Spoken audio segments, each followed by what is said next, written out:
আমি ব্যক্তিগতভাবে মনে করি যে খেলাধুলার সঙ্গে রাজনীতির সম্পর্ক থাকা উচিত না, এবং যেটা চলমান অবস্থাতেও নয়, ভবিষ্যতে যারা খেলা ছেড়ে দেবেন তারা রাজনীতি যেতেই পারেন, এটা তাদের অধিকার।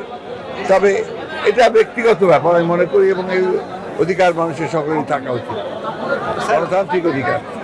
স্যার, এই যে একটা টুর্নামেন্ট হলো স্যার, সেটা হচ্ছে আপনি জানেন যে সাকিব আল হাসান আগের যে আওয়ামী লীগের সময় এমপি ছিলেন, এখন তিনি নানানভাবে আসলে মামলায় আসতে পারছে না। এখানে আপনার স্টেটমেন্ট। আমি এই বিষয়ে আমি ঠিক মন্তব্য করতে চাই না, কারণ এটা আমার সাবজেক্ট নয়। আমি আয়োজককে আন্তরিকভাবে ধন্যবাদ জানাতে চাই যে বাংলাদেশের স্বাধীনতার ঘোষক, বহুদূরের গণতন্ত্রের প্রবক্তা, সমৃদ্ধ বাংলাদেশের উপকার শহীদ প্রেসিডেন্ট জিয়াউর রহমান বীর উত্তমের নামে তারা এই টুর্নামেন্ট অনুষ্ঠান করেছে, এবং বাংলাদেশের মানুষ যেমন ক্রিকেটকে ভালোবাসে, একই সঙ্গে মুক্তিযুদ্ধের ঘোষক বীর মুক্তিযোদ্ধা শহীদ জিয়াউর রহমানকেও একইভাবে তারা ভালোবাসে।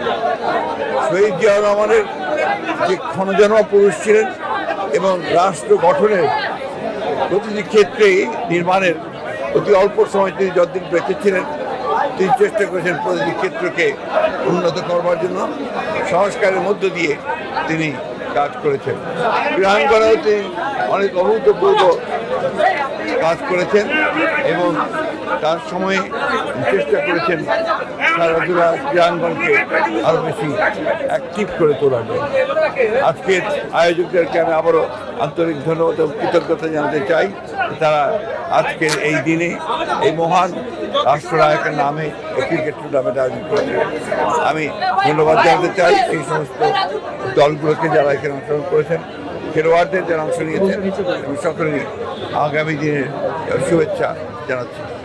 স্যার, কতদিন পর ক্রিকেট বোর্ডে আসেন, কবে এসেছিলেন? আপনাকে মনে আছে? আমার বহু আগে, আমার ঠিক ইয়ারটা মনে নেই, সম্ভবত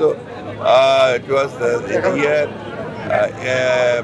91 সালে আমি বোর্ডের মেম্বার হয়েছিলাম, এবং সেই টার্মটা ছিলাম বোর্ডের মেম্বার হিসেবে। স্যার, এখানে আমরা অধিকাংশ স্পোর্টস রিপোর্টার, এই জন্যই প্রশ্নটা তৈরি করছি যে আমরা অনেক ক্রিকেটারকে দেখছি যে যারা খেলা চলাকালীন সময় রাজনীতিতে চলে যাচ্ছে, এবং রাজনীতির উল্টো পিঠটাও তারা দেখছেন। মানে খেলার মাঠ থেকে রাজনীতির মাঠে যাওয়াটা আসলে আপনার কাছে কতটুকু যৌক্তিক মনে হয়?